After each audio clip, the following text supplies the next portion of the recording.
Hello everyone, my name is Andrew and welcome back to Frames of Space.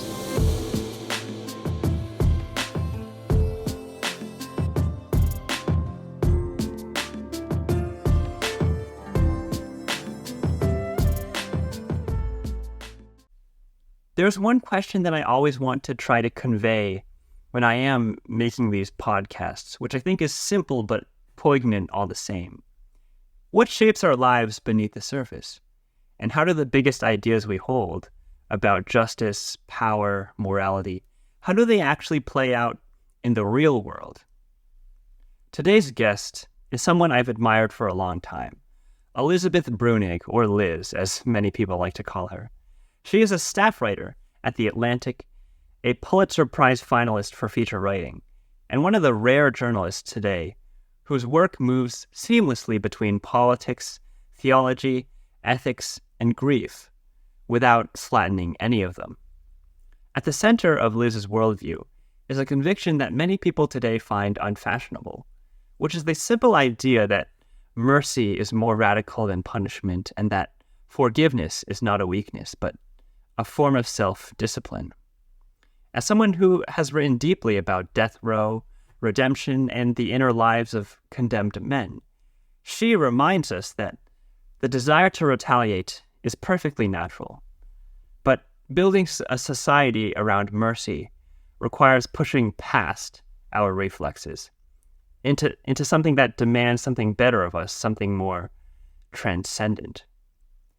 So this conversation was wide-ranging, funny at times, incredibly sobering at others. But at its core, this is a conversation about faith, what it demands of you, what it does not let you ignore, and how it forces you to hold both beauty and horror in the same hand. There's a line of hers that I keep coming back to, which is that beauty tells you where to look. That's how she writes. That's how she sees the world. And it's what makes this episode, despite the heaviness of its themes, so full of light. Hope you enjoy.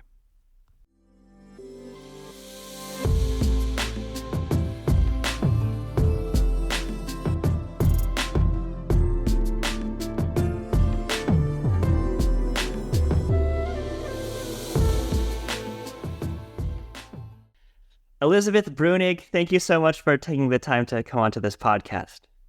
Thanks so much for having me. Yeah, so I had a first question, but I think my first question will be, instead of that first question, can I just call you Liz? Because I think that sounds a lot cooler. Sure. Yeah. Liz, do you prefer pizza or sushi? Gosh, that's such a good question. I mean, they both have their place in the order of things, but generally I'm trying to eat healthier than not. So I guess sushi 9 out of 10 times. All right. What do you... Oh my gosh. I can't believe I'm just following a friend's suggestion. What do you think of the idea that in general, men prefer pizza and women prefer sushi? Yeah, I mean, it tracks. Sushi is not super caloric in general. I mean, you can certainly make it that way with like deep fried ingredients and a lot of mayonnaise and whatever. But your average sushi roll, is high protein in a small quantity and has, not super calorically dense protein. So I think it makes sense that women would prefer sushi since they're usually more likely to try to be eating in a calorie deficit. And men probably prefer pizza because I think generally they're not really worried about whether they're in a calorie deficit or not. Although that's changing. People are learning more and more about their nutrition. So yeah, that would be my guess at why you might see that. Thank you for that surprisingly comprehensive answer. In general, so obviously you're a journalist, you write for The Atlantic. Who would you say your audience is? Would you, in general, try to write within like the mind of audience members that are on the left or audience members that are on the right? I mean, that's honestly a really good question. I have, strange political views, so I don't think I have a built-in constituency. When I'm writing on the death penalty, I usually imagine myself in a conversation with someone on the right who has, views about the death penalty that, run conservative and, might run in opposition to mine. And so I look at those pieces as a conversation with those folks. There are times when I'm writing and I'm just interested. I mean, I'm mainly addressing it to Catholics or, conservative Catholics. But a lot of it is just addressed generally to the world. Yeah, not right or left specifically. Yeah, but I do think that you mentioned about how some of your writing is addressed towards Catholics, and I think that dovetails very nicely with your own identity as a Catholic. So maybe try giving the audience a rundown. Tell us why you consider yourself a Catholic and not like a Protestant or any other denomination. Sure. I was brought up Methodist, which is a Protestant denomination in Texas. And I, was active in my church. I taught Sunday school. I participated. And that was sort of all I knew. And then I went to college in New England. And at my freshman year, during my freshman year, doing an undergraduate seminar, I became exposed to some of the writing of the church fathers, of Augustine in particular. Became very fascinated with Augustine and his way of thinking about the Christian religion.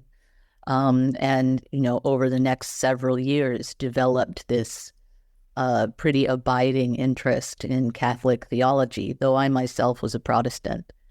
And I, for a while thought, well, I'm a Protestant, but I can certainly appreciate lots of the church fathers. I mean, that's the case with a lot of Protestants, I feel like, have a degree of reverence for those writers. The Calvinists, for instance, famously love Augustine.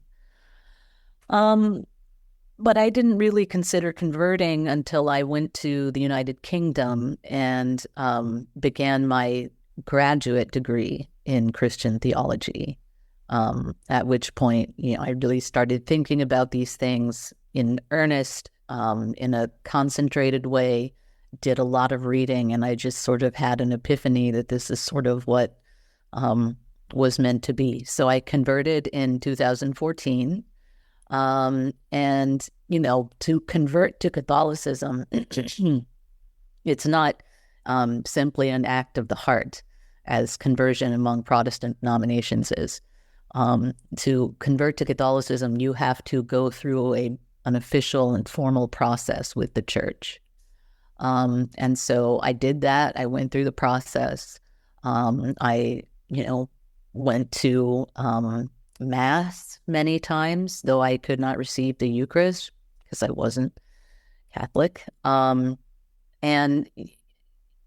I, at the end of it, was brought into the church at Easter, which is when Catholics traditionally bring in new folks to the church. And yeah, since then, I've just been Catholic. Do you think that ever since you've converted to Catholicism, do you think that decision has helped you to do a better job being the salt of the earth in your own life? That's a good question. I mean, I guess Catholicism appeals to me for a lot of reasons. But I certainly hope it inspires me to, bear out the teachings of the Christian religion in my own life. Yeah. Yeah. Are there any specific stories from the Bible that you hold nearest to your heart in terms of helping you weather the waters and the turbulence that comes with people's lives? The one that I think about very often is Jesus defending the adulteress, who is being stoned. I mean, she was being stoned for adultery. The text of the gospel doesn't dispute that she committed adultery. It's not a case of, mistaken guilt. Nevertheless, though the stoning is a legitimate penalty for that crime at the time, meaning that it's an execution as opposed to just a murder. And Jesus steps in to defend the woman with his famous statement that youths without sin may cast the first stone. And I think it's this very very interesting riff on human evil, and culpability and mercy. I think it really brings all of those themes to the fore, and I'm very interested in that. Yeah. Do you think that maybe that's an outgrowth of some of the very specific like emphases that you place on your own biblical beliefs? Like maybe your beliefs, your religious beliefs have caused you to believe that everyone deserves a second chance no matter how heinous their crimes are. Yeah, I mean, I guess we can debate about what a second chance means. But I certainly think, people shouldn't be executed, for instance. I think they deserve, at the very least to live. And, after that, once you've established someone is going to live rather than die, then you can decide to what degree they have opportunities to reconcile or contribute to society. And I think people have a lot of different opinions about that. But at the very least, believe people shouldn't be killed. And then in society in general, in terms of second chances, I think that's something that you kind of have to determine situationally, but I think it's a good rule of thumb to be willing to forgive someone or allow them to change. Yeah. Would you say that your faith compels you to staunchly oppose the death penalty? Yes. Yeah. All right. So there's a very, very short book that you wrote that my sister gave me for Christmas a while back. But there's one quote from that book on human slaughter that I thought was kind of poignant. So I'm just going to read it out loud. Quote, "The stress suffered by a prisoner faced with imminent execution is, in my view, genuinely unsurpassed in terms of psychological torture. But the broader recognition of death, certain, imminent, and violent in the prisoner's case, but distant, abstract, and natural in the free man's imagination, felt finally to me like the arrival of a certain season, the first sensible talk of autumn in the summertime of my life," end quote. So maybe you, like all of your experience reporting on death row, you saw pain where previously that was pain that you knew existed intellectually, but you never viscerally felt. How did that feel? Was it essentially like a breath of fresh air to actually like see the pain being experienced instead of just like reading about it online? No, it was immensely stressful. I was in communication every day with someone whose death was approaching day by day, and we both knew what the execution date was, and we both knew he was going to be executed and that I was going to be present for it. And we talked about these plans, and, he was rational, but was, hugely distressed. I mean, very tortured about what was coming. And I think that's built in to the death penalty. That's maybe an unintentional thing. But, it was stressful even for me being exposed to it. So I can't imagine how unimaginably, it surpasses my ability to even characterize it. I think it's to that degree. Yeah. Have you, like in your own personal life, even if you might acknowledge this as a moral failing, have you ever wished that you could inflict pain on someone who hurt you? Sure. I think that desire to hit someone back is very natural. And I think it comes very naturally to a lot of us, if not all of us. I've never seen a little kid get hit and not want to retaliate in some way. Certainly I see that in my children. That, if one of them smacks the other one, they're going to get smacked back, and it actually kind of ping pongs back and forth that way until I break it up.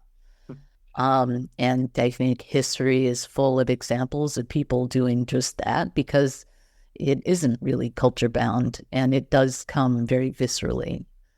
And so I have the same feelings as anyone else that I want to crush my enemies. So, not that I'm, capable of doing so, even if I wanted to, but the important thing is how one responds to those passions and whether one can assert control over them and rationally analyze them and conclude that they're immoral or useless or something like that.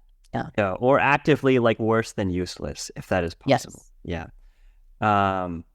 What do you see as your main role as a journalist? Do you see it as like an attempt to get people to be more aware of the pain that many people feel? Yeah, or, give them, some reason to evaluate, if not the death penalty differently than their general disposition towards forgiveness and mercy, and, to challenge people by presenting them, the actual content of Christianity, because I think as a society, people who are not religious in America know that Christianity is about forgiveness. You have forgiveness in Christianity. That's the point. And what I wanted to do was really focus on how demanding that is, what an onerous task it is. My view is that the fact that it's so unnatural to human beings is kind of evidence that it's divine. Because, do you mean the concept of forgiveness? Yeah, the demand for forgiveness. I'm sure people have always had the option to do it if they wanted to, but Christianity goes sort of a step further and kind of demands, in fact, that you do that. And so that, I think, is not something that would be, it suggests to me that it did not arise out of human passions, but yeah. But that it comes from elsewhere. I guess a good example would be that God forgave the human race, but the cost of forgiving the human race was so extraordinarily painful that he had to send his own son to like literally get tortured to death in the most painful way possible as a representation of like how painful it is to forgive someone else. Yeah, I mean, I think, you have multiple layers to the passion story. For Christians, we believe it literally happened. It's a historical fact. But there's no reason why God could not arrange events so that they tell a particular story as well. Something can be both literal and symbolic, right? Because God has the foreknowledge and the omniscience to layer those meanings however he likes. And there's no constraints for him. So it seems likely to me, in fact, that biblical events are meant also to carry messages, symbolic messages. And I think that's one layer to the passion story, is this image of the sort of, agony of forgiveness, the self-sacrifice forgiveness requires. Yeah. One thing that I really do appreciate about the story of the crucifixion is that there's contrast, but also like complementary nature between both the pain of it and the beauty of it at the same time. In your own commentary, do you try to introduce beauty into your own commentary, either religious or political? And if so, how do you do that when the subject matter is often so grotesque? Yeah. I mean, I think my main contribution in terms of beauty to these topics is the prose. That's where I hope to work some beauty in that, convinces people to keep looking. Beauty tells you where to look. That's one of the things it does. And I want the beauty of the writing to tell people to look at the sort of philosophical position that I'm trying to advance. There's also, a real poignance and, often a melancholy that's associated with this topic. And both of those things are, something I try to achieve. Yeah. Yeah. But I do think that it's kind of interesting how you often try to write from the point of view who are not Christian like us, so like outsiders that are looking in. But that is kind of fascinating considering just how Christian, most of the vast majority of American history has been.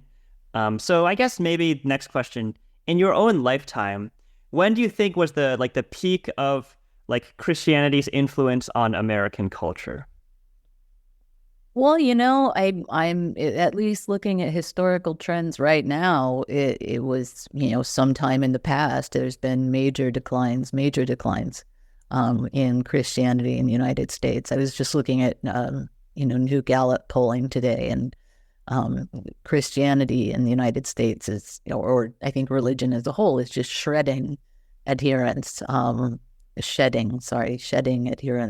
Shredding works too, but It actually, yeah, arguably, but much faster even than other developed nations.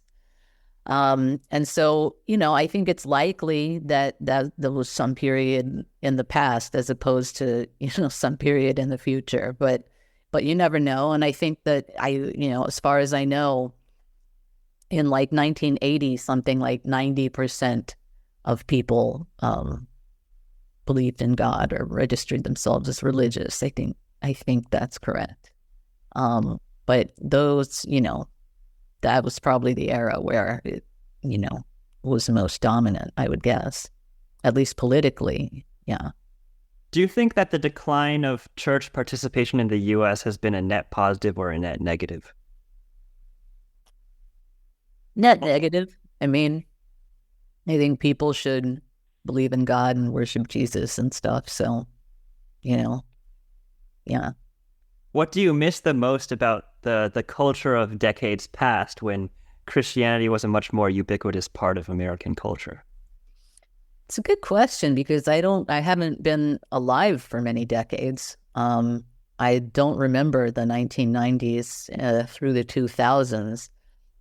So I can really only speak from, 2000 onward.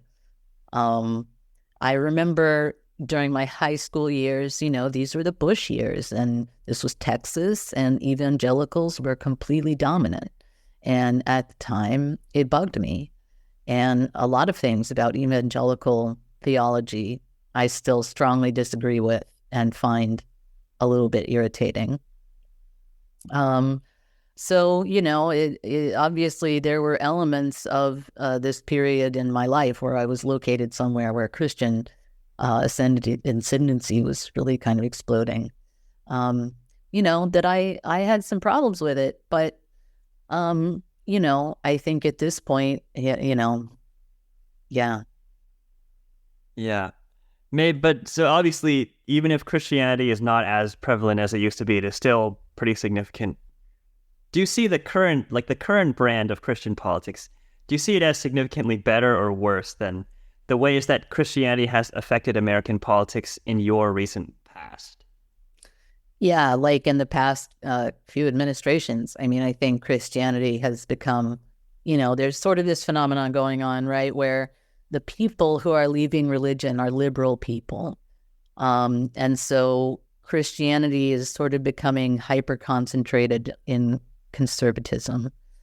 And so, as that concentration increases and congregations become greater and greater percentage conservatives, then, you get a real political rightward turn coming out of American Christianity. And I think in the past few years, you've really seen, not only evangelicals,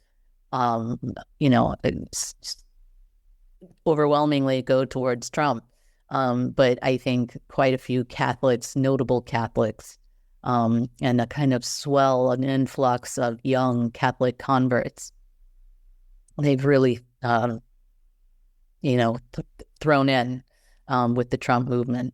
Yeah. So, yeah, I think that's the most recent interaction between Christianity and politics, and it is a conservative one, and that is a little concerning to me, yeah.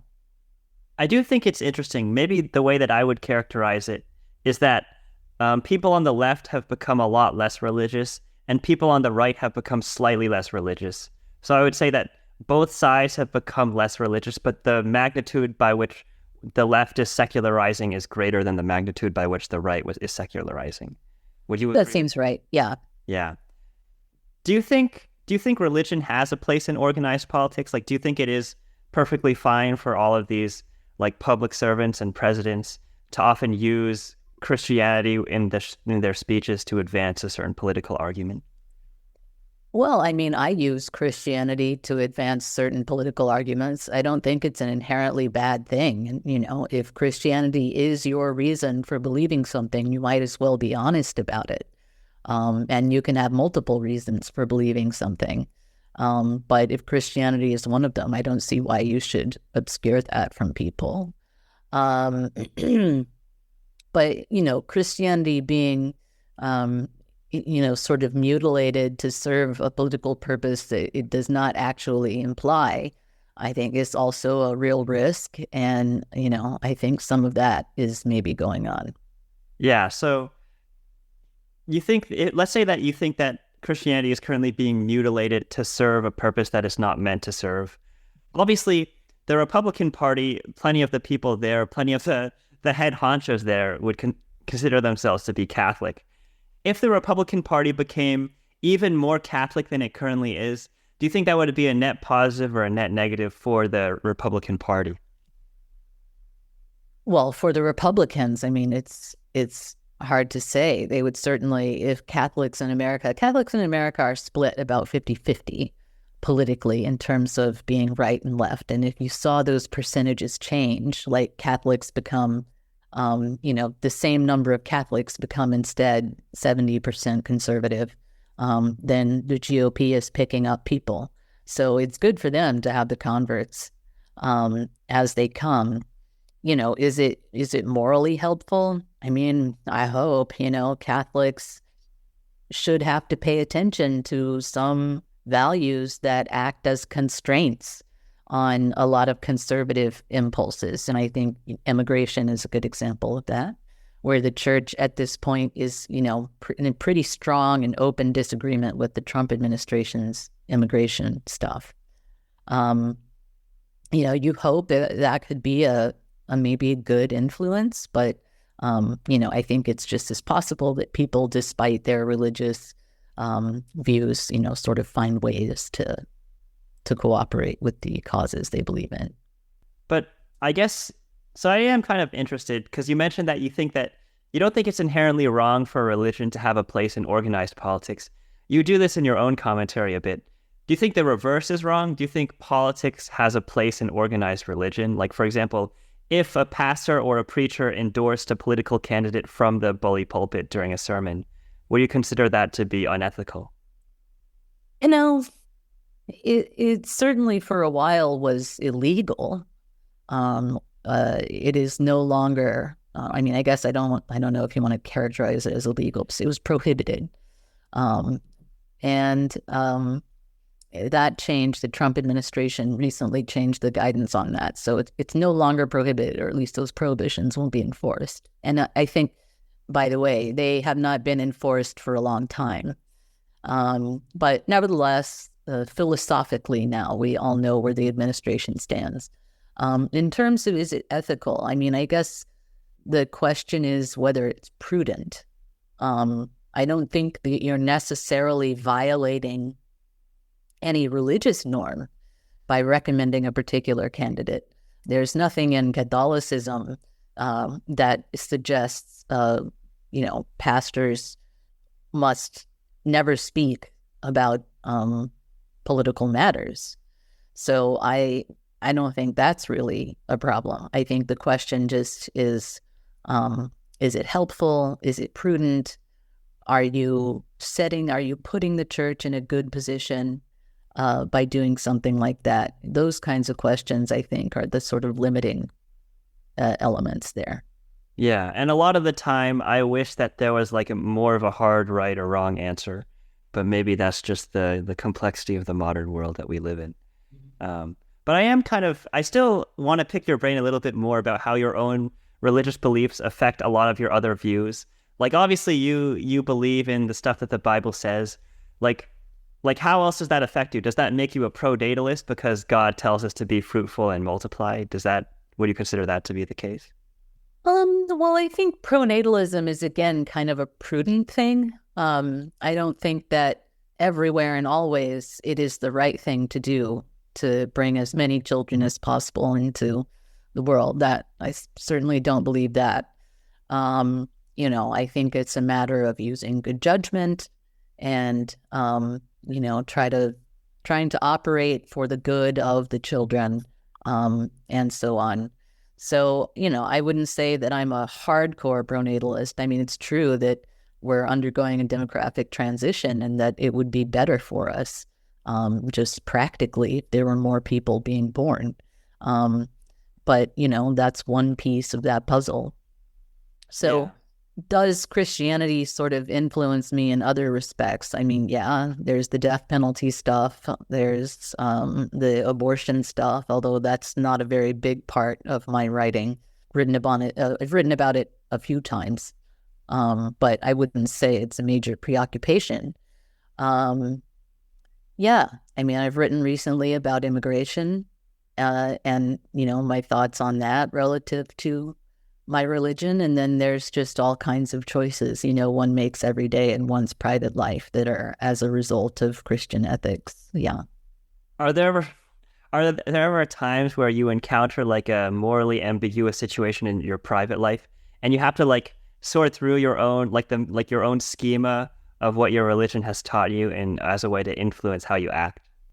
Yeah. But reasoning out what to do is, I guess something we all have to do in our own ways. And for me, the sort of framework I operate in is the framework of Christianity. So that's how I reason. Yeah. Yeah. Dude, has it ever gone to the point where it's helped you enough that you wish that you could provide advice to other people that you could talk to, like on a podcast, for example? I offer advice as solicited. I don't think anyone needs to hear what I have to say. We've all got to sort through these things on our own. But there's definitely people that I like to talk to about this stuff, people in my life who I have relationships with that I find very helpful in thinking about Christianity and Christian ethics. And, there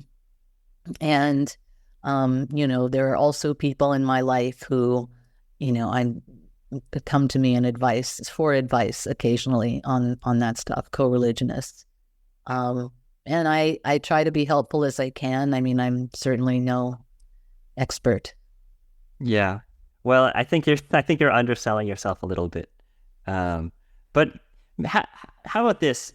If religion permeates every single aspect of your life, do you think it permeated your decision to become a mom in your 20s rather than focusing on career advancement like many other women might? Well, I think the way that it influenced all that is I had a desire to, I wanted to get married. I always knew that. I did not really I didn't find dating enjoyable at all. And I didn't want to do too much of that if I could avoid it. And so, my mind was open when I was quite young to the idea that what would make me happy was to be married and have a family. And, I think Christianity leaves a lot of room for whether you pursue that path. And I think even, a lot of Paul, for example, doesn't suggest, I think, necessarily doing all that much procreating, because this is an apocalyptic religion, and the apocalypse was thought to be imminent. And so, the ideal Christian being Jesus, this is someone who doesn't have any children at all. So I think that Christianity allows for a wide range of lives lived in different ways that are acceptable and pleasing to God. The family life is one of those ways that you can live your life. And so for me, I knew that's what I wanted. I knew that's what was going to make me happy. And that's looped in a bit with my religious beliefs. Yeah. And then in terms of, getting pregnant, having a baby when I was 25, I was already married by then. And we got pregnant unexpectedly. And, I was pro-life, so there was no question about what was going to happen. And so we had a baby, relatively young. And I, my mother had worked when I was growing up, and I never really thought that I would be unable to advance my career. I thought that it would be possible for me to work at the same time as I was raising kids. My mother had done it. Many millions do it and have done it for, since time immemorial.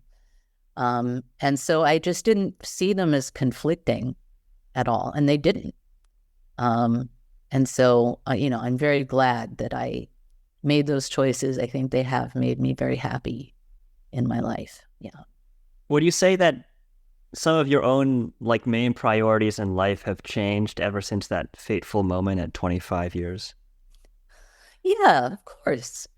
Your priorities all change and, kind of radically move around when you have kids.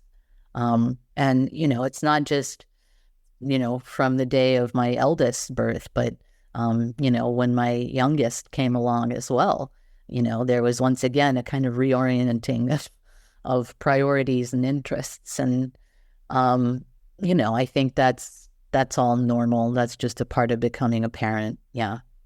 Yeah. My next question, obviously this is not something that you have too much control over, but is there a way that you want your daughters to view God and Christianity when they grow older? Yeah, I would prefer that they are Catholic, practicing Catholics such as myself, but my husband is not religious. The children are aware that he's not, and I am. He and I don't fight about it. I don't say to the children, your dad, he should really be Catholic, but he's not. I'm just like, that's your dad. Those are his views. These are mine. And, I will that my kids accept my version of events. But as you said, there's not really much control a parent has over that. And, I'll certainly love and accept my kids no matter what. So, yeah, I'm hopeful, but if it doesn't pan out, I still, of course, love them immensely, infinitely. Yeah. So if you might never get into fights with Matt about religion. Do you ever just bicker or debate with him about politics more broadly, even if it's just for fun? Or do you guys have just a more agreeable dynamic with each other? I will provoke him into a debate when I'm trying to think through something in my writing, such that we're both aware this is an exercise. It's not, it's not connected with any emotion. It's just devil's advocate. Yeah, exactly. Just work with me on this, let me see where this reasoning goes and what its weaknesses are. So we do that. And he presents arguments to me as well for my thoughts. We don't have an adversarial or antagonistic dynamic whatsoever. The last time we even had conflict it just very rarely happens.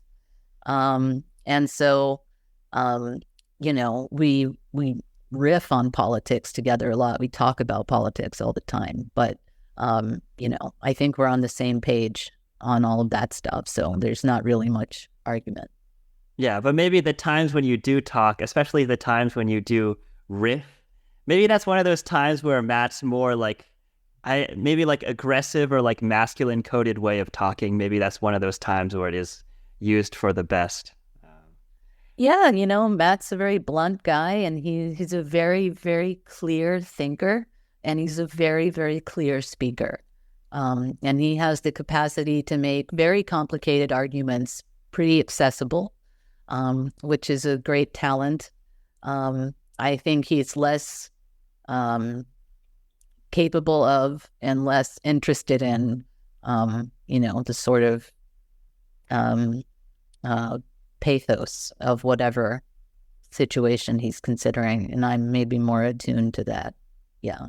Yeah. Do you ever So like I'm thinking back to many of the arguments that Matt has gone into like ever since he became a pundit. Do you ever feel sympathetic to the idea that men are sometimes stigmatized and acting in those like aggressive or masculine coded ways that are just like a form of self-expression for them?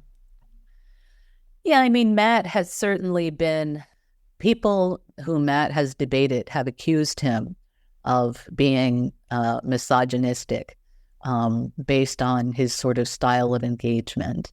And thinking of the time that he called Neera Tanden a scumbag on Twitter, and that was their characterization of what he did, that it was a sort of masculine act of misogyny. I don't view it that way at all.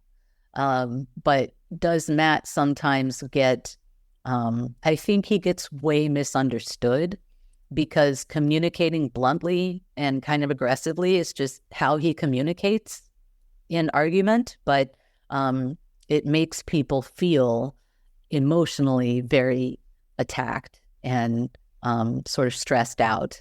And I think he's not necessarily even aware of that. And I don't know that it causes him a great deal of distress when he does become aware of it, which is all just to say he's a fantastic debater. To the degree that, his masculinity influences that. I mean, yeah, he's got an undeniably masculine personality. He's obviously a pretty aggressive guy. Yeah. Mind if I ask you to riff for me in the same way that you might sometimes ask Matt to riff with you? Yeah, so obviously I'm just putting on like devil's advocate hat here. Maybe part of the reason why is because a lot of the time women are socialized to act more agreeable, to the point where if Matt debates them or calls them a scumbag, not only do they have to be better at debating him, but they have to fight some of their own reflexive instincts if they want to feel like their head is staying above water. I think it's a situation where it's very hard to argue with Matt on the merits, because he's usually right. And so the argument you're having with Matt on the merits is an argument you're losing. And so, the question is, how are you going to manage that emotionally? And a lot of people begin to take things very personally, and get very emotionally invested. And I think that's perfectly normal and natural. I think all of us feel that way when we're in that position. But I don't think there's an ounce of misogyny to it, other than that he's just sort of deaf to whatever is going on, kind of on the subtextual emotional level. That's not really where he specializes. Yeah.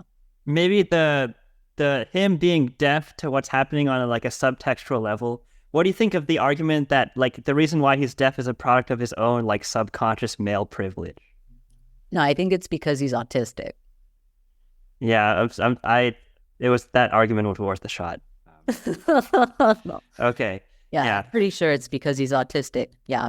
Yeah. I mean, it doesn't hold him back in life, but it's just something that he, it's part of the equation. Yeah. Yeah. What is your favorite holiday? Christmas, for sure. All right. So A, why, and B, how early in the year do you put up the Christmas trees in your home? Oh, wow. It's not even Thanksgiving yet. Thanksgiving does not exist to me. Okay. Yeah. The stuff goes up right after Halloween, November 1st. The lights go on the house, the garland trees go up. Christmas takes over the house. And it stays that way until the first day of February.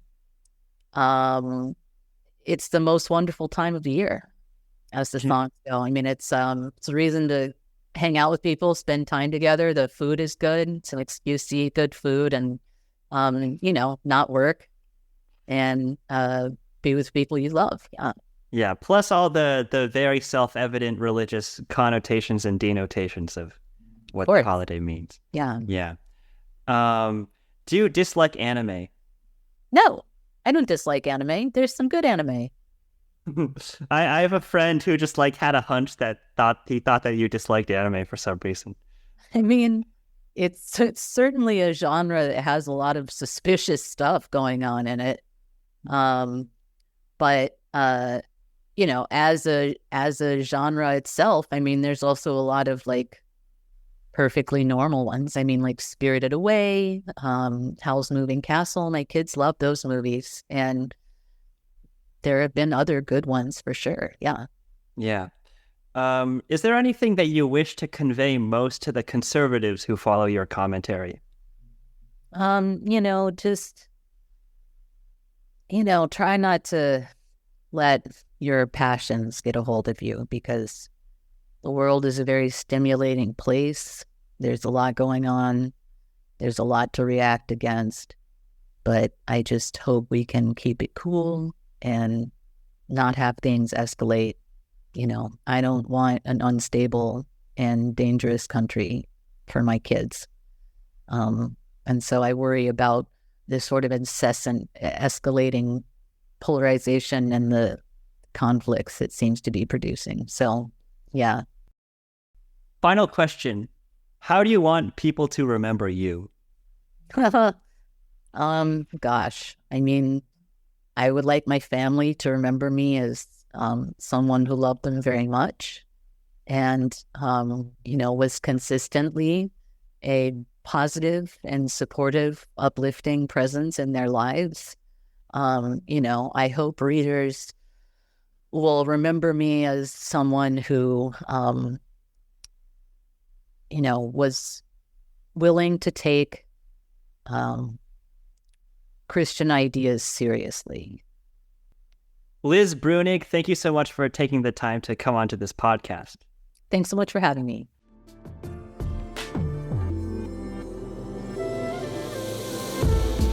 Thank you for listening. If you enjoyed this episode and would like to hear more, make sure to follow this podcast on Spotify, Apple Podcasts, or anywhere else that you get your podcasts from. Until next time, goodbye.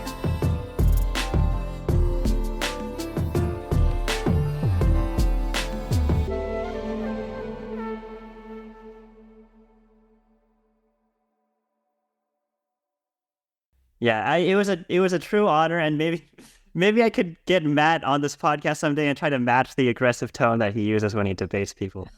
Yeah, he would love that. Yeah.